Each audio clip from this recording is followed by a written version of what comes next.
to the right there indicates how we're doing in terms of recruiting. And so this is a highlight of our process, in that we typically do a better job of recruiting diversity than what's seen on an average across the Northwest. So we're higher in most categories there in terms of how we're attracting people of color. So that's great. The bluish gray middle column there represents the breakdown of our city by the 2019 census, which is obviously a little outdated. Then the green column there represents what the makeup of the state looks like in general. And that's an important column because a lot of our candidates are from outside. In fact, the vast majority of our candidates are people who are outside of Kent currently. So that's important to note there. If you look at what I'll call the beige column there, second to the last on the right, these are the numbers for 2019 and 20 combined, and how we did in terms of where we recruited there and where we were successful. Not as strong in let's say the Black candidates, but we did pretty decent with Asian, and we did very well with Hispanic Latino, right? So we're performing well there recently. The blue column all the way to the right is the current makeup of our department. And so that's where you can see that it's taking some time, and we have a lot of work to do to get the numbers to be a little more reflective of what's in our community. So we're behind significantly, and we continue to be behind with Black candidates and retaining officers, Asian and Latino Hispanic in particular. So that's become an area of focus for us. We continue to work really hard on that.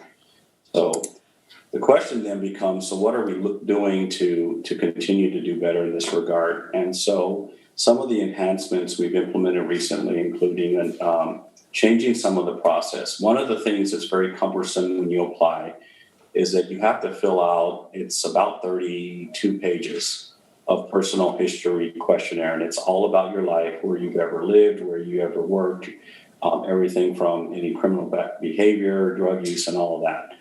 That we notice in looking at our data has been a sticking point, particularly for candidates of color, for whatever reason, and the younger generation is just simply not filling out the paperwork.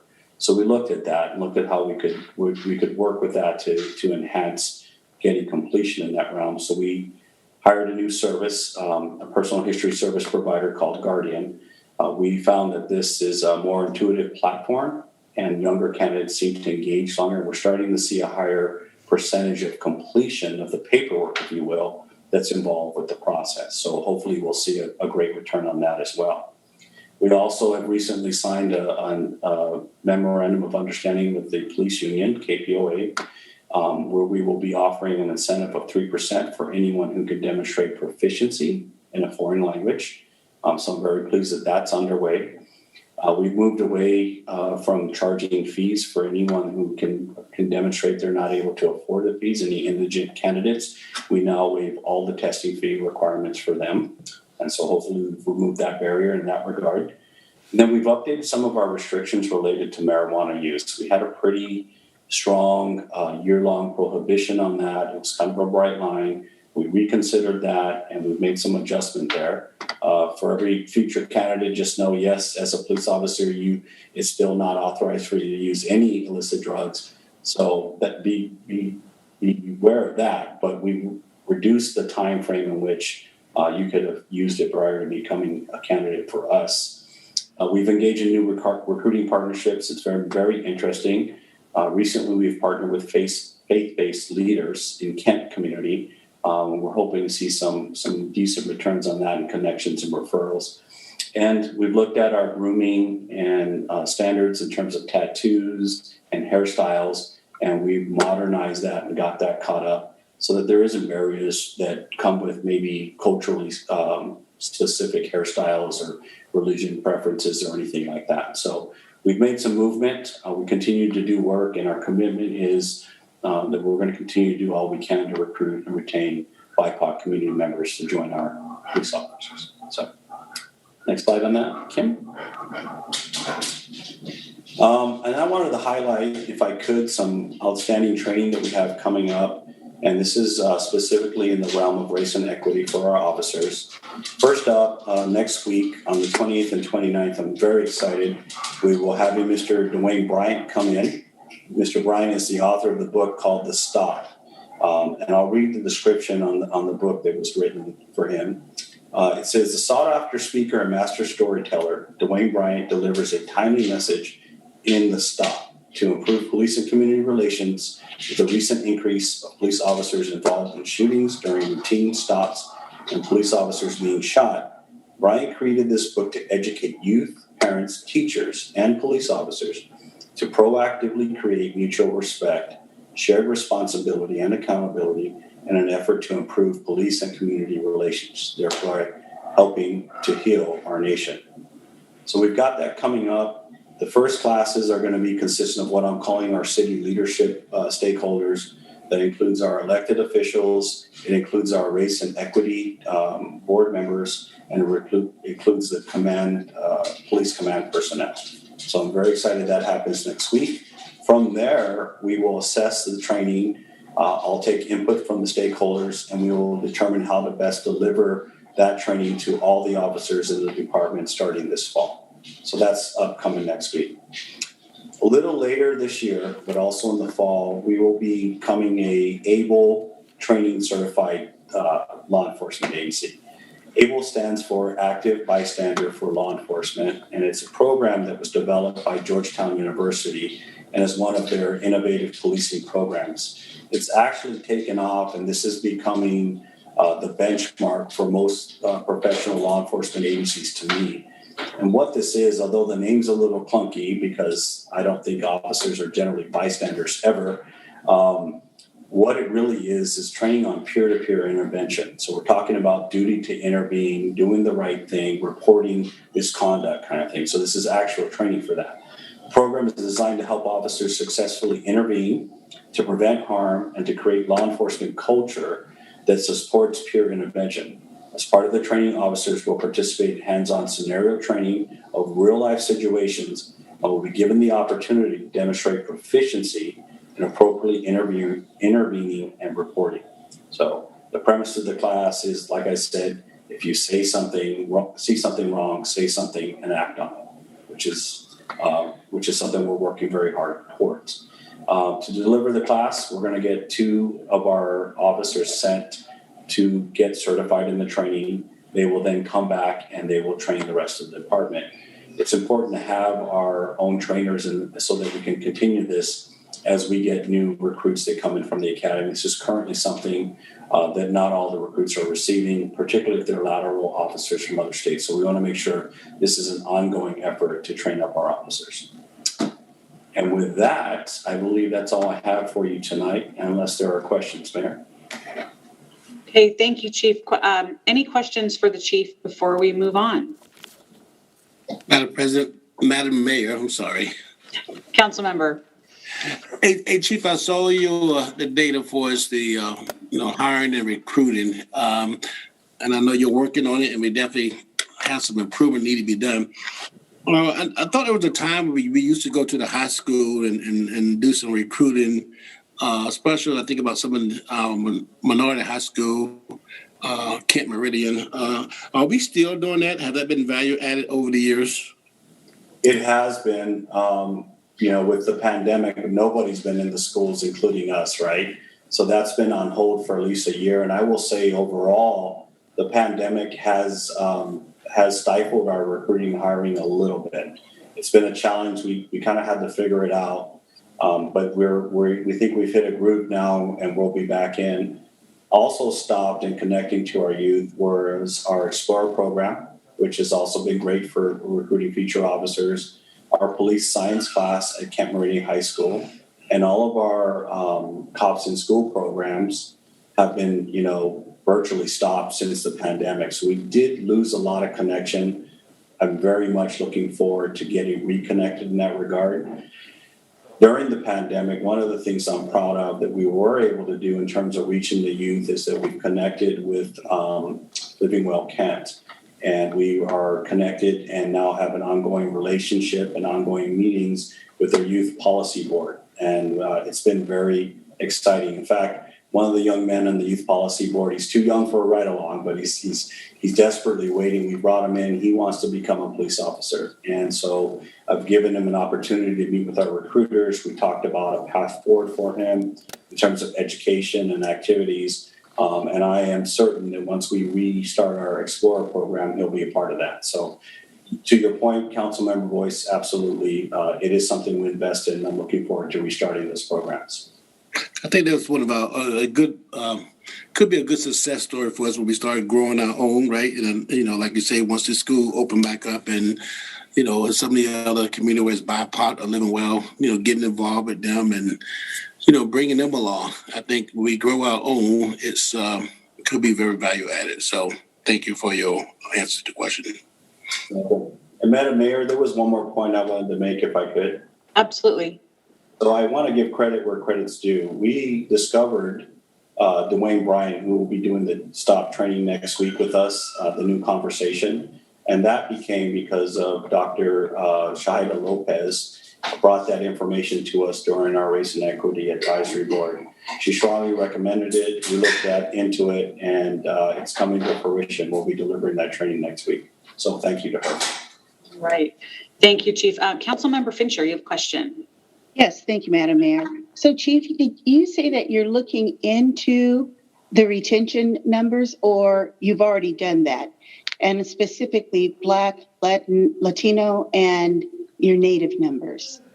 Yes, so we started to break down the data, and currently this is being done by hand, but we started to break down that data to try and determine where we were losing candidates in general, but more specifically BIPOC candidates, right? Where was it the background? Was it the application? Was it they didn't show up for the test? And we did start noticing some trends and things unusually so.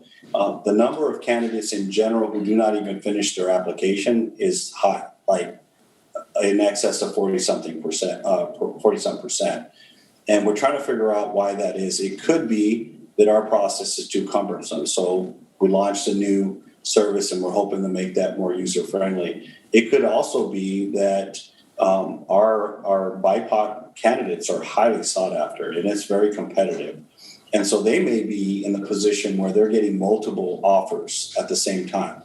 And so it's kind of a free agent thing, and we try to move as quickly as we can on the candidates that we think are going to be good fits for Kent.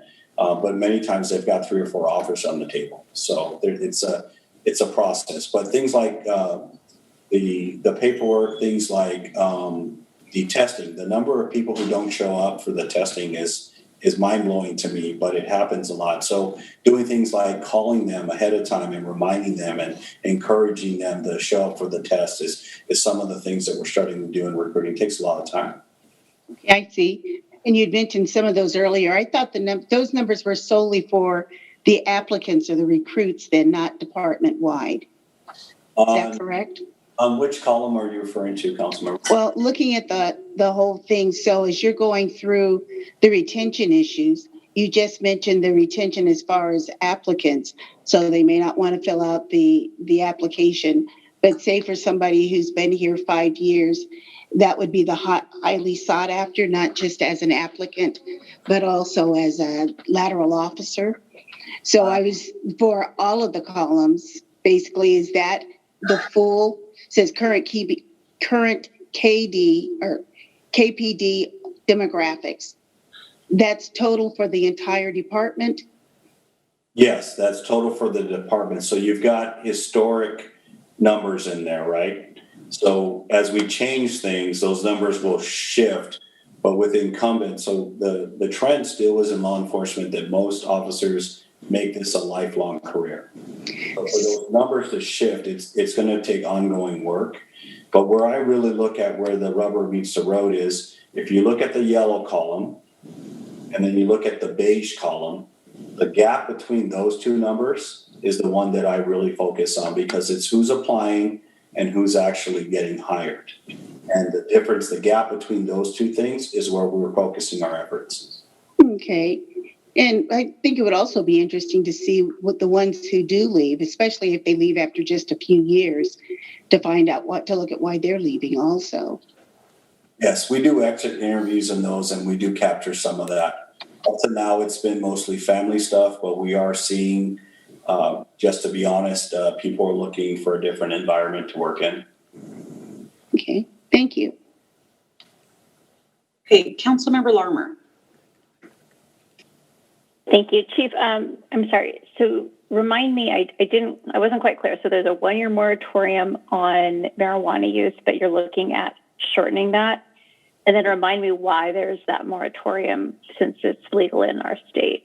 So it was a standard because smoking marijuana is not allowed by officers at all, right? So one of the concerns, and it was a standard in place before me, it moved from an out-and-out ban to a 1-year prohibition. And I believe the thinking for that was that if you want to be a police officer and you realize that this is a lifestyle thing that you cannot have as a police officer, then we don't want you showing up a week before you start at the academy trying to quit smoking marijuana, right? And so it's a demonstrated commitment to the lifestyle that you'll have to hold as a police officer.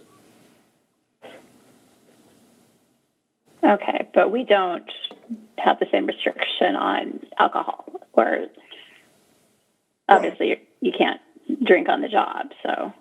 Yeah, and but we do a lot of screening in terms of alcohol use, and we do look for addiction issues all the way around. So so to address your what I think is your greater concern, our benchmark is probably lower than most everyone around. So a lot of them are still more the traditional longer term. You have to demonstrate not having used it. Okay, thank you. All right, Councilmember Corr. Thank you, Madam Mayor. Thank you, Chief. Thanks for the presentation. I'm interested in looking at numbers from 3 years ago and 5 years ago for applicants and percentage of hired officers, because I want to see if we've maybe moved the needle a little bit. Would you happen to have that information? I could probably research most of that.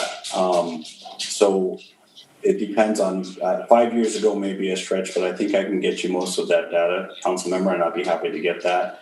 Anecdotally, just kind of comparing the numbers, I'll be straightforward with you. I actually think we've lost a little bit of ground in the current percentages. One of the areas that I didn't speak to that's been an alarming trend, our female applicants are way down.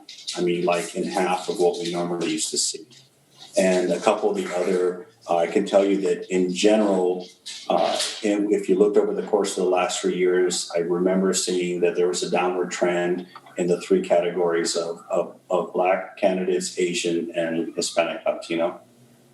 It's down in terms of applications, and then that results in hiring as well.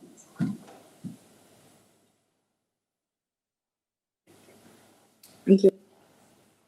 All right, any additional questions for the chief? Okay, thank you very much for the report this evening. All right, we will move on in the agenda to item number 5, reports from council and staff. This is where we have the opportunity to share with the community all the work that is being done to represent the city of Kent, both here in the community, but also across the region, making sure that Kent's voice is being represented in all of those regional conversations. I will start. I have mostly transportation related updates this evening. First, we were able to, since our last council meeting, celebrate the official openings of the 4th and Willis roundabout, as well as the 228th overpass. So thank you to the council members that were able to attend that, as well as all of the staff that worked on both of those projects. Great celebrations in those projects. And a lot of that has to do with the partnerships that we've been able to develop with granting agencies, the legislature, as well as like the Port of Seattle, and understanding, especially on 228, the regional impact that corridor has. So those were great celebrations of projects that have been completed.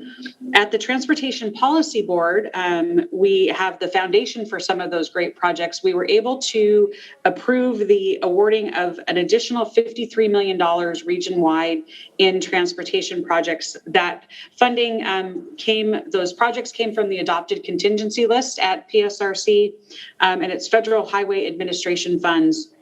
The funding is due.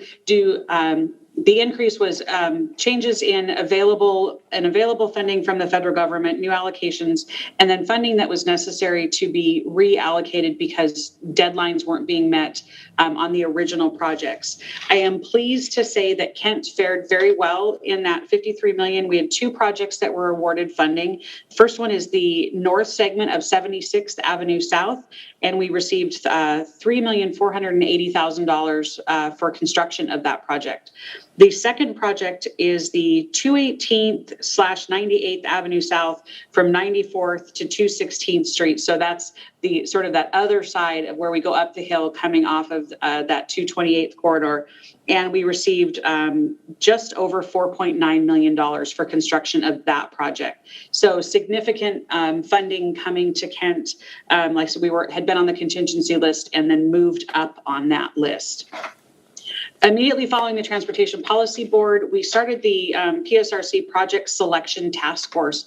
I am chairing that task force this year, and the goal is the task force will create recommendations on the policy framework for the next funding cycle at Puget Sound Regional Council. So the 2022 funding cycle will be meeting monthly through December and providing recommendations on how to implement Vision 2050 through our transportation funding and looking at the framework around how those funds are awarded. So I will keep you all posted on that. Final transportation update is we had the skateboard meeting today, which is the South County Area Transportation Board. That group has been meeting jointly with the other King County transportation boards. Up until today, we separated and had our first South County only meeting, and we set our work plan for the next year as far as presentations and conversations. And again, that is a coalition of South County cities and organizations working to collectively move our projects forward. So things like 509, Highway 18, so all of the South County cities working to help educate legislature on the importance of those projects, as well as where those boundaries overlap. So that wraps up my transportation themed updates for this evening. And with that, I'm going to turn it over to Derek Matheson. All right. Thank you, Mayor, and good evening, Council. Our city's American Rescue Plan Act, or ARPA, Framework Committee will meet again next Thursday as we continue our work on a recommendation to the City Council on a high-level framework to invest Kent's $28 million plus in federal recovery funds. The focus of the next meeting will be on our estimated lost revenues, but we're also hoping to have more guidance from the U.S. Treasury, more information on other federal ARPA programs, and a better sense of what the state, county, and other cities are doing. Also wanted to note that the council's retreat facilitator has interviewed council members individually, and we should have a draft agenda for your review any day now. And a reminder that retreat, which is actually the second day of the 2021 retreat, will be on May 7th at the Kent Senior Activity Center. Councilmember Larmer, Chief Padilla, and I continue to work towards selection of a vendor for the city's police data project. We're meeting with one of the firms, in fact, tomorrow morning. So we'll have more to report on that. And then we continue to work on an ordinance to strengthen city code provisions and bylaws that govern our boards and commissions. That's kind of a case where we're peeling the proverbial onion and finding a lot of things that we need to fix in the city code. So we're taking our time to do that thoroughly, and we'll bring that to council this spring. The rest of my written report is in the packet, and there is still no executive session this evening. So thank you. All right. Thank you, Derek. Council President Troutman, I'll turn it over to you. Thank you, Madam Mayor. Earlier today, we had workshop and there were several presentations. The first presentation was a quarterly update on the Federal Way leak extension. And I know we've talked about this information before, but it will be from Angle Lake to Federal Way, 7.8 miles. It will be completed in 2024. It will take riders about 12 minutes, and by 2035, they anticipate 65,500 people using that form of transportation there. So, and if you're a visual person like I am, this was a really great presentation because there were great pictures of the project on the ground, but also drone photos. And on April 5th, they started putting the girders in place, and it's pretty cool when you go back and you look at these photos and the progress. So if you're interested, our workshops are always available, and I really recommend that you go back and take a look at that. We also talked about the downtown Sounder garage, which would have 534 stalls and also local bus access.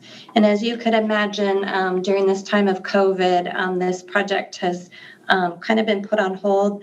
They're going to be talking about the budget, the cost, how they move forward with this. They're looking at not only the garage in Kent, but also a garage in Auburn and Sumner. And so this will be an opportunity for council members to be able to kind of share our support for making sure that South King County doesn't get left out of this project when it comes to funding. And I know the mayor is a great advocate for that as well. So we're going to figure out a way that we can work together to make sure that our voice is heard. We also had a presentation on the Kent Housing Option Plan, and this was information on the Kent Manufactured Home Preservation Study. So it was looking at the different manufactured home parks that we have in the city of Kent. There are 26, and of those, each park has about 7 to 188 units, all mixing in age and type, from ownership to renters to senior parks. So we got a lot of information. It was very high level, and the question was asked of what do we do with that information as a council? So it will be coming back to us, and it will give us an opportunity to look at how we can support these parks and make sure that we're supporting local regulation, tenant support, and providing them with investments in improving the conditions of those parks. So some different things that will be coming back to council for us to consider and look at. I also sit on the Regional Transit Committee. We meet tomorrow, and we continue to talk about service guidelines and what that looks like pre-COVID to now, and how ridership will look in the future. I also sit on the Regional Law, Safety, and Justice Committee, and we will meet next month. So now I will turn to my colleagues and see what they have been up to in the region, and I will start with Councilmember Michaud. Thank you, Madam President. I have two things to report on tonight. The first is the Kent's Community Police Academy, which I am thankful to be a part of. This past week, we got a briefing from the traffic units, and so we talked about things like parking enforcement and traffic tickets, everyone's favorite, traffic collision investigations, and then DUIs. And then we also got a briefing about the Special Operations Unit, which includes the bicycle unit and the boat unit at Lake Meridian and the civil disturbance unit. And then we talked about how they work with our transient populations and connect them with service providers. And then I serve on Kent's Human Services Commission, and we got an update on the funding process. Right now, the staff is looking at the progress reports for Q1 from those organizations that got funding. And then we also got an update on our equity. We're looking at the equity of the grant process. So we actually got the report back from the consultant, and it had just come in. So staff is going to evaluate that and look at what we can do differently or continue to do. And that concludes my report. Thank you, Councilmember Michaud. Councilmember Kaur. Thank you. I serve on 3 regional committees and 1 committee with Association of Washington Cities. We did not meet within the last 2-week period, so hopefully I'll have an update at the next meeting. Thank you. Great, thank you. Councilmember Larmer. Thank you. I also have not had any regional meetings in the last 2 weeks, so I will have a report in the next meeting. Great, thank you. Councilmember Boyce. Thank you, Madam Chair. Sound City Association, I'm the vice chair of PIC. We did have a meeting last Wednesday, and probably the subject you're all familiar with. It's around the bills that's going on around in Olympia. So each city had a chance to talk to a rep about some of the bills, what the progress, and the chance to make it through. So that was about it for the most part of our meeting. We have decided to take next month off because the staff at Sound City have been really working hard. It's just a small group of people, and they get a lot done. So we chose to give them a month to get caught up and catch the breath, and then we'll start back up after that. So thank you. Thank you. Councilmember Thomas. Thank you, Council President. I serve on the Puget Sound Regional Fire Authority along with Council President Troutner and Councilmember Boyce. We met on April 7th. And it was a fairly brief meeting. We just really did just departmental reports, so there wasn't much going on. We meet on Cinco de Mayo here coming up. For those who don't speak Spanish, that's the 5th of May. And that'll be another Zoom meeting at 5:30. Thank you very much. Thank you, Councilmember Thomas. And Councilmember Fincher. Thank you, Madam Chair. I chair the King Conservation District. So you mentioned last month we had some issues, and so we have a really good handle on those. We had a good committee meeting and have a good handle on those, have some changes lined up that we're making. The director search has been paused. We can get some things in place before we move forward with that. And if there is anybody out there who is versed in urban forestry, we have an urban forestry committee that is looking for a member, and that member needs to have urban forestry experience. Not every seat does, but the seat that we're looking for does. I also serve on the Mental Illness and Drug Dependency Advisory Council. We will meet on the fourth Thursday as usual, so we haven't had another meeting yet. And Arts Commission. Arts Commission, we have the Hope Blooms going on Kent Create, so everybody can go on to kentcreates.com, take a look at that. If you feel like you are inspired artistically, you can submit your art there. We also had the two artists who were going to be painting the next two downtown murals. We had a meet and greet with them so that we could look at their concepts for what the new murals are going to look like. And I'll be interested to hear what all of you guys think, particularly Councilmember Thomas. These murals are going to both be representing Kent of the past and Kent now today, and where we're going in the future. So they, first look, you're driving by, you may just stop and decide that you want to take another look. They're going to be murals that each time you take a look, you're going to see some different things in it. And just a reminder that Earth Day is on the 22nd. So just a couple of days away from the first 51st Earth Day, and Parks had a great event this past weekend and the past couple of weeks, I think culminating tomorrow with events that they've been doing around Earth Day.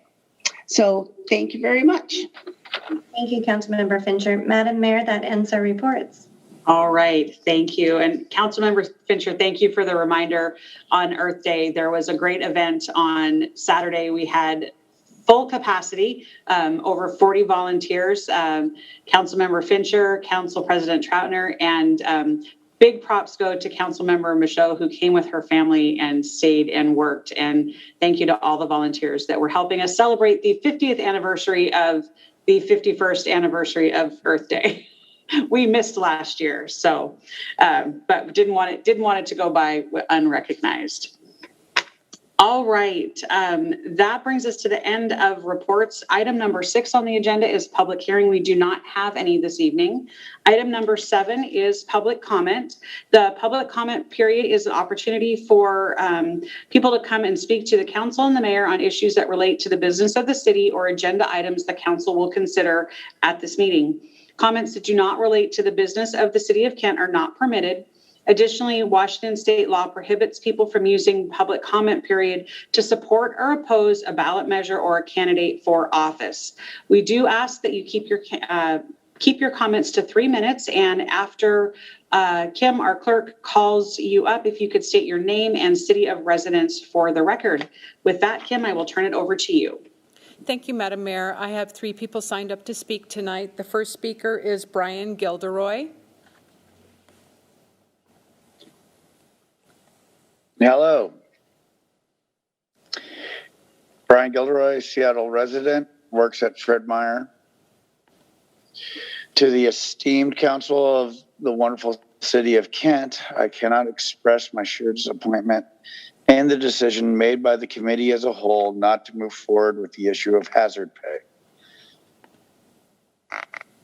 for grocery workers. The fact is that it was declared a union issue is the most troubling, for not all grocery stores in the city of Kent are union. About 5 grocery stores in the city are non-union, and they're left without a voice, but they would have benefited from the hazard pay law. From day one, I've been speaking to you not just as a shop steward for my local, but as a produce clerk for all grocery workers within the city. I know the hardship, and I know that this is going to be a very long ordeal for all of us. So I hope that you guys reconsider introducing hazard pay to the city, and I will continue this fight until either we get some sort of form of hazard pay or the masks come off because the pandemic will be over.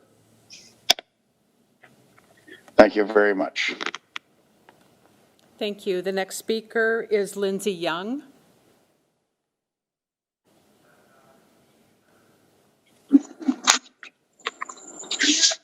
Hi, this is Lindsay Young. I'm a resident of the city of Kent.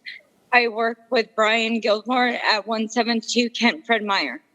I'm begging you guys for help. We have done petitions. We've done signatures. We are trying. We're the ones working with the public every day. We're frontline workers, just like police officers, ambulance drivers, firefighters. We deal with people that are hostile and rude, scream at us.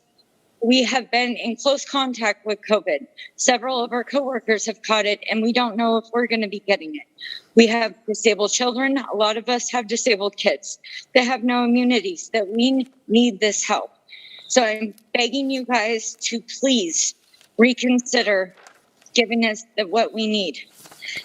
We have family members here that are about to lose their homes because they don't have enough money to cover rent or their mortgages. We need serious help, and we're feeling like nobody's giving that to us. So again, I'm begging you, please help us. Brian and I have been working round the clock for the past 2 years now, and I'm putting in almost 70 hours a week covering 2 different stores because one department the whole department caught COVID, and I'm having to take care of this, now risking my family's life. So I'm asking and pleading with you guys to please help us. Thank you. Thank you. The next speaker is Shahaya Lopez.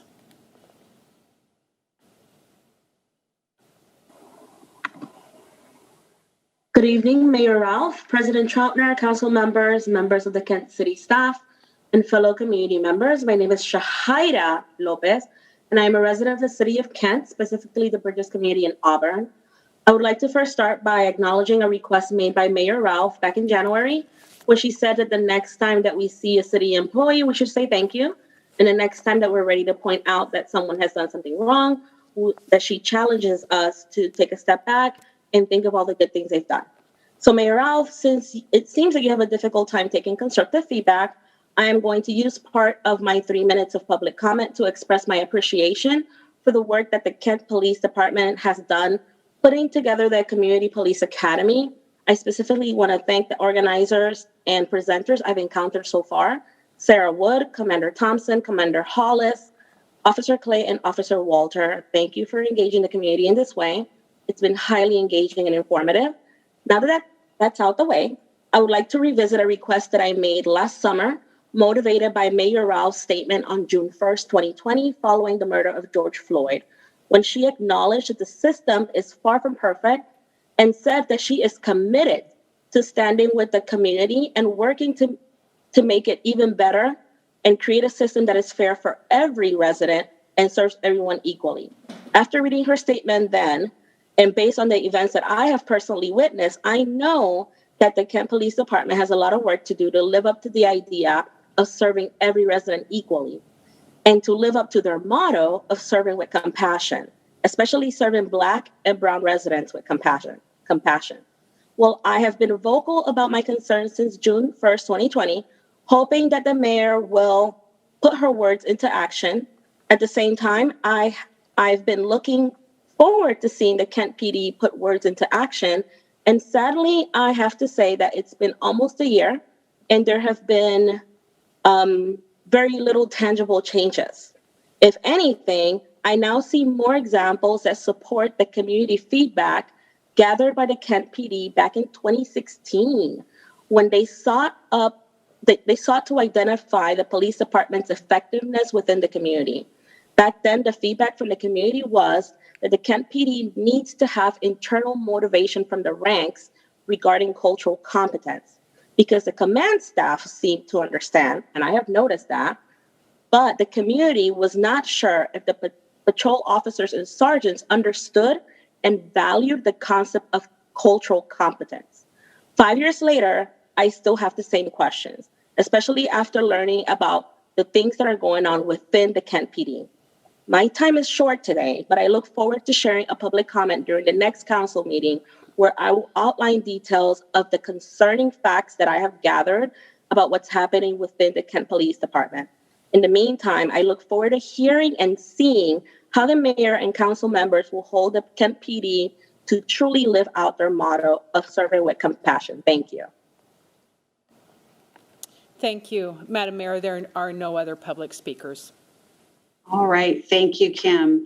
We will move on in the agenda to item number 8, the consent calendar. The consent calendar is a compilation of items that the council has worked through, had presentations on, and come to a decision to move forward on the consent calendar at their committee of the whole meetings for the past several weeks.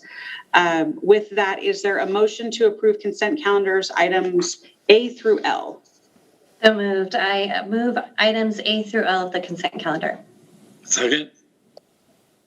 All right, we've got a motion and a second. All those in favor? Aye. Aye. All right, all those opposed? Okay, motion carries 7-0.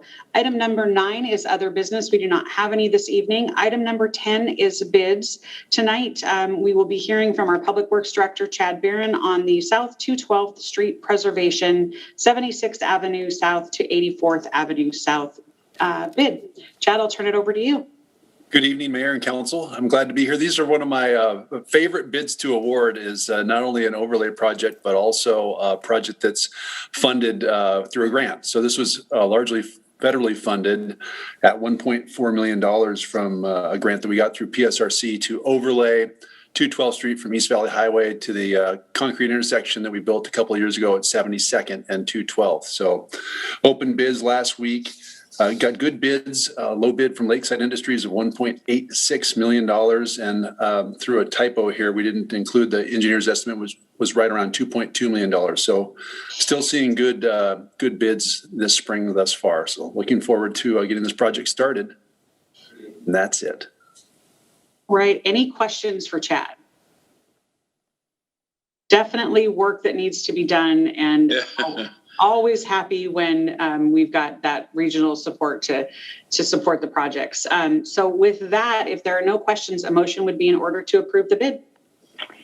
Thank you, Mayor. I move to award the South 212th Street Preservation, 272nd Avenue South to 84th Avenue South East Valley Highway project bid to Lakeside Industries, Inc. in the amount of $1,859,868.10 and authorize the mayor to sign all necessary documents subject to final terms and conditions acceptable to the city attorney and public works director. Second. All right, we've got a motion and a second. Any discussion? All right, mostly concerned about the 10 cents on that. Yeah. If there's no discussion, we've got a motion and a second. All those in favor? Aye. Opposed? All right, motion carries, including those 10 cents. As we heard from Derek Matheson, we do not have an executive session this evening, so that does bring us to the end of our agenda. Want to just say, hope everyone got a chance to go out and enjoy the sunshine. I'm hearing word that it might not be so nice this weekend, but it gives definitely a taste of what is to come as summer gets here. Please remember to continue to wear your masks. Vaccinations are open for everyone, so find an appointment at a location near you. Showware Center and Auburn are the two closest mass vaccination sites for our Kent residents. With that, we are adjourned.